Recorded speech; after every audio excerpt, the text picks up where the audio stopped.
A simple woman was denied a room in her billionaire husband's luxury hotel. The staff humiliated her in front of everyone. But when he arrived and saw what they had done, his reaction left the entire hotel staff in shock. The revolving doors of the Harrington Grand Hotel spun as Lena Harrington stepped into the opulent lobby. The contrast between her and her surroundings was immediately apparent. At 32, Lena's quiet confidence showed in her steady gaze, though exhaustion pulled at her shoulders after a full day teaching at her community art program. Her paint-splattered gray t-shirt, light denim jacket, and worn jeans spoke of a woman who valued purpose over appearance. The gray and white trucker cap pulled low over her brown ponytail completed an image at odds with the luxury surrounding her. Crystal chandeliers cast golden light across marble floors, while elegantly dressed guests mingled by a grand piano, their murmured conversations punctuated by the gentle notes of a classical piece. Lena adjusted her backpack, suddenly aware of the dried paint under her fingernails as she made her way toward the reception desk, where two immaculately dressed employees stood at attention. The call with her husband, Daniel Harrington, just 30 minutes ago had been brief. After a long day working with underprivileged children, the thought of driving 2 more hours to their countryside home had made her bones ache. When Daniel suggested she stay at his hotel, it had seemed the perfect solution. "I'll let them know you're coming," he'd promised before hanging up, his voice warm with the affection that had sustained their unlikely 5-year marriage. Few would have paired the billionaire hotel magnate with a dedicated art teacher, but their connection had been immediate when Daniel donated to her struggling program years ago. From the beginning, they'd established clear boundaries. She would maintain her independent lifestyle, and he would never expect her to become a trophy wife. Her work with children mattered too much to abandon for a life of luxury. "Good evening," Lena said with a tired smile to the male receptionist, whose name tag read, "Gregory. I'm Lena Harrington. My husband should have called about a room for me." Gregory's eyes swept over her appearance. The trucker cap, casual clothes, backpack, and his professional smile tightened almost imperceptibly. "Do you have identification, madam?" His tone held a note of skepticism that wasn't lost on Lena. Of course. She dug through her backpack, finding her wallet and presenting her driver's license. Lena Harrington. Gregory examined it with exaggerated care, then glanced at his female colleague, Sophia, who raised an eyebrow slightly. "And you say Mr. Harrington arranged a room for you?" His tone made it clear he didn't believe her. "Yes, just a few minutes ago. Daniel Harrington. He owns this hotel." Lena kept her voice level, though fatigue made her patience wear thin. The two receptionists exchanged another look, this one more obvious. Sophia leaned forward, her voice lowered but still audible to nearby guests. "Ma'am, this is a 5-star luxury hotel. Perhaps there's been some confusion." Lena felt her cheeks warm. "There's no confusion. I'm Lena Harrington, Daniel Harrington's wife. He owns this hotel chain." The lobby had grown quieter, with several guests now watching the exchange with interest. "Of course you are." Gregory's voice dripped with condescension. "And I'm the King of England." Sophia stepped forward, her professional demeanor barely masking her disdain. "Listen, we get this occasionally. People think claiming a connection to the Harrington family will get them special treatment." "I'm not claiming anything," Lena said firmly, though her voice remained level. "I am Lena Harrington. My husband is Daniel Harrington. He owns this hotel chain." A well-dressed couple nearby had stopped to watch, the woman whispering something to her husband. Gregory noticed their attention and seemed to grow more confident in his position. "Mrs. Harrington," he emphasized the name with obvious disbelief, "is a former model who serves on multiple charity boards. She attended the Met Gala last month." His eyes swept over Lena's paint-stained jeans and casual t-shirt. "Perhaps you'd like to try another establishment better suited to your circumstances." Lena felt a flash of indignation, not for herself but for what his words represented. The assumption that worth was tied to appearance, that a woman married to wealth must look and behave a certain way. "My husband called ahead. Please check your system." Gregory sighed dramatically and made a show of typing on his computer. No reservation under Lena Harrington, no note from Mr. Harrington either. He looked up with faint sympathy. How surprising. Could you call him, please? Lena asked, maintaining her composure despite the growing audience. Call Mr. Harrington directly? Sophia laughed lightly. Mr. Harrington is one of the wealthiest businessmen in America. We don't just call him because someone in a trucker hat claims to be his wife. Lena took a deep breath. Then call the manager on duty. That won't be necessary, Gregory replied. Listen, we're very busy with actual guests. He gestured to the growing line behind Lena. The Cozy Inn 6 blocks down might have availability. A distinguished older man in line spoke up. Is there a problem here? Sophia turned to him with a completely transformed expression. Warm, welcoming, respectful. No problem at all, sir. Just directing this person to more suitable accommodations. I'm not leaving, Lena said quietly but firmly. My husband is Daniel Harrington. This is his hotel, and I'd like to speak to the manager now. Gregory's smile vanished entirely. Security will escort you out if necessary. As if on cue, a security guard approached.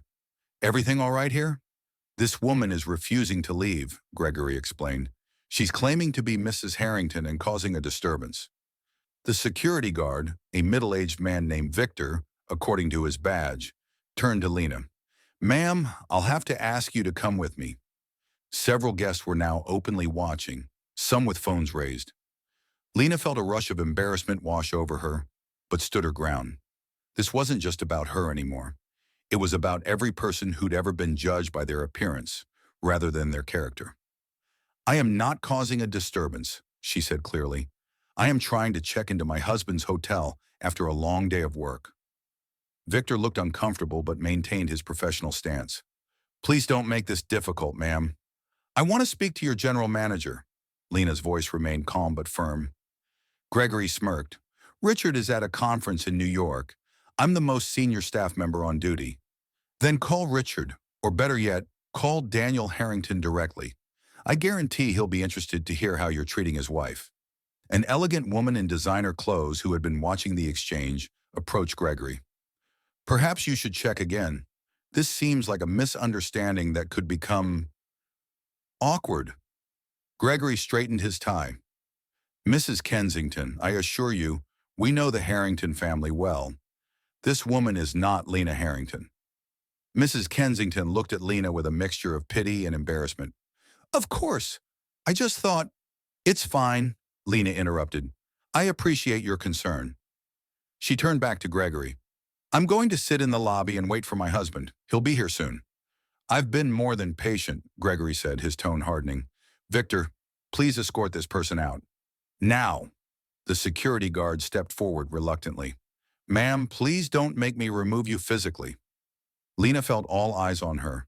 The wealthy guests, the staff, everyone witnessing her humiliation. For a moment she considered walking out, avoiding the scene that was unfolding. But something inside her refused to bend. You're making a mistake, she said quietly. The only mistake, Sophia interjected, was letting you through the door. We don't serve your kind here. A collective gasp rose from some of the observers. Lena's cheeks burned with anger and embarrassment. My kind? She repeated. People looking for handouts, Gregory clarified, his voice loud enough for everyone to hear. People pretending to be something they're not. Victor placed a hand on Lena's arm. Ma'am, please. Lena pulled her arm away. Don't touch me. The tension in the lobby was palpable. Some guests looked uncomfortable, others curious, a few even entertained by the spectacle. Lena stood alone, surrounded by luxury, yet made to feel completely worthless because of her appearance. We don't serve the poor, Sophia hissed, her professional mask slipping completely. The words hung in the air like a physical presence, shocking in their naked contempt. Even Gregory looked surprised at his colleague's outburst. For Lena, time seemed to slow down in that moment. She wasn't just Lena Harrington, wife of a billionaire, being denied entry to his hotel. She was every person who'd ever been judged by their clothes, their accent, their appearance.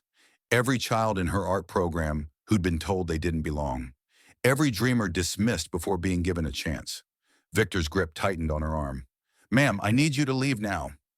As he began to guide her toward the exit, the revolving doors at the entrance spun, and a tall figure in an impeccably tailored suit stepped into the lobby. If you're enjoying this story so far, don't forget to hit that subscribe button to never miss our new videos. Now back to our story, where things are about to take an unexpected turn. Daniel Harrington entered the Harrington Grand with the quiet confidence of a man who knew his place in the world. At 45, his salt and pepper hair and athletic build gave him a distinguished appearance that commanded respect without demanding it. After a long flight and with meetings scheduled for the morning, all he wanted was to see his wife and enjoy a quiet dinner. As he crossed the marble floor, he immediately noticed the commotion near the reception desk. A crowd had gathered, and at its center, being escorted toward the door by a security guard, was Lena. Daniel stopped, taking in the scene with practiced precision. His wife's dignified posture despite the obvious humiliation, the security guard's uncomfortable but determined grip on her arm, the smug expressions of the reception staff, the murmuring crowd of onlookers. For a moment, he simply observed, his presence unnoticed in the drama unfolding before him. In business, Daniel had learned that the most revealing moments came when people thought no one important was watching. He moved forward silently, catching fragments of conversation. Can't believe she thought that would work, claiming to be Mrs. Harrington of all people. Some people have no shame. As he approached, Lena spotted him. The relief in her eyes was palpable, but she made no grand gesture, no triumphant announcement. That quiet dignity, her refusal to gloat even now, was one of the countless reasons he'd fallen in love with her. Daniel placed a hand gently on Victor's shoulder, causing the security guard to turn. "Excuse me," Daniel said quietly. "Is there a problem here?" Victor's expression shifted from surprise to recognition in an instant. "Mr. Harrington, sir, You can release my wife's arm now, Victor." The words dropped into the lobby like stones into still water, sending ripples of shock through everyone within earshot. Victor immediately let go of Lena's arm as if it had suddenly burned him. "Your wife?" he stammered. Daniel moved to Lena's side, placing a protective arm around her shoulders. "Are you all right?" he asked softly. She nodded, the tension in her body relaxing slightly at his presence. "Just a misunderstanding." Apparently, Gregory and Sophia had gone completely pale, frozen behind the reception desk. The lobby had fallen into a stunned silence, with every eye fixed on the unfolding scene. "Daniel," Gregory finally managed, his voice unnaturally high. "We had no idea." Daniel raised a hand, silencing him instantly. When he spoke, his voice was measured, controlled, and all the more powerful for it. "I'd like to understand exactly what happened here." He looked around at the gathered crowd, the security guard, and finally the reception staff. From the beginning, Gregory's professional composure had completely evaporated. "There's been a terrible misunderstanding, sir. We didn't recognize Mrs. Harrington and—" "You didn't recognize her," Daniel repeated, his tone neutral but his eyes sharp. "So naturally you called security to remove her from the premises?" "She didn't look like—" Sophia began, then stopped abruptly, realizing too late the implication of her words. "Like what exactly?" Daniel asked, his gaze fixed on her with unsettling intensity. Sophia swallowed hard. "Like someone who would be Mrs. Harrington." Daniel nodded slowly, as if considering this. "And what, in your professional opinion, should Mrs. Harrington look like?" The question hung in the air, unanswered. Lena squeezed her husband's hand, a silent request for restraint. She didn't want public humiliation as revenge, even for those who had tried to humiliate her. "Perhaps," Daniel continued, his voice now addressing the entire lobby, "this is an opportunity for us all to reflect on how quickly we judge others based on appearance." He surveyed the gathered crowd. "How many of you assume my wife didn't belong here because of how she was dressed?" Several guests looked down uncomfortably. Mrs. Kensington, the woman who had intervened earlier, stepped forward. "I apologize for not speaking up more forcefully," she said directly to Lena. "I knew something wasn't right about how you were being treated."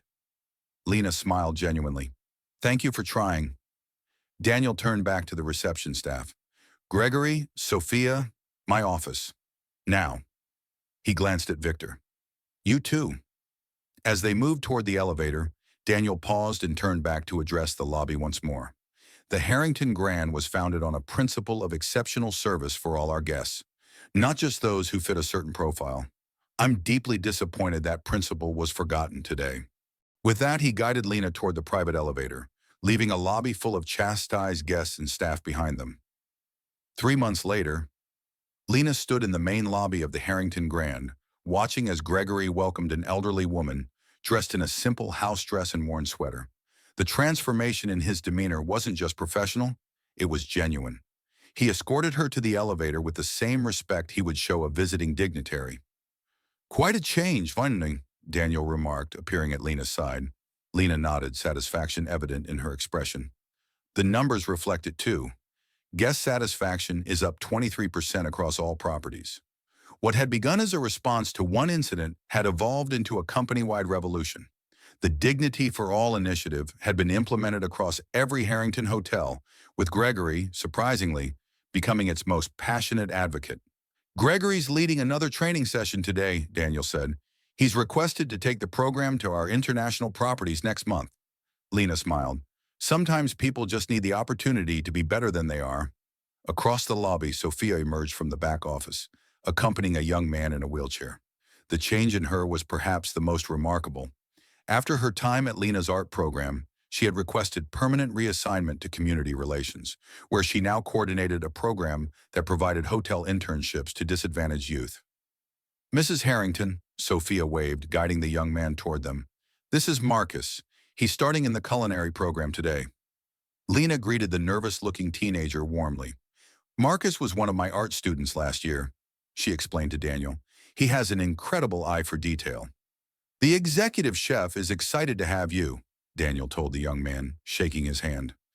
As Sophia led Marcus toward the kitchens, Lena caught sight of Victor at his security post. The security protocols had been completely overhauled, with an emphasis on creating a welcoming environment while maintaining safety. Victor now trained all security staff personally, using his own experience as a teaching tool.